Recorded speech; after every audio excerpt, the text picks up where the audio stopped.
Friends welcome. 2025 TNPSC group 2 இன்னைக்கு கேட்கப்பட்ட கணிதத்தில் மேலும் ஒரு வினா.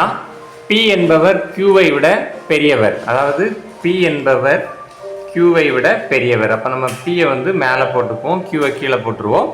R என்பவர் Qவை விட பெரியவர், ஆனால் Pயை விட சிறியவர். அப்போ Rங்கிறவங்க Qவை விட பெரியவங்க தான், ஆனால் Pயை விட சிறியவர் அப்படின்னு சொல்லியிருக்காரு. அப்போ இடையில போட்டுருவோம்.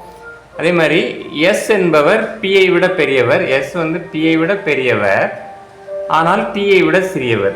அது Tயை விட சிறியவர் S. இப்போ Sஐ இங்கே போட்டுருவோம், Tயிலேருந்து போட்டுருவோம். அப்போ இதில் யார் மிகச்சிறியவர் அப்படின்னு கேட்டிருக்காங்க. அப்போ ஹைட்டு படி பார்த்தோம்னா T தான் ரொம்ப பெரியவர், அதுக்கப்புறம் S, அதுக்கப்புறம் P, அதுக்கப்புறம் R, அதுக்கப்புறம் தான் Q. ஸோ அப்போ Q தான் பார்த்தீங்கன்னா இருக்கிறதுலே வந்து சிறியவர்.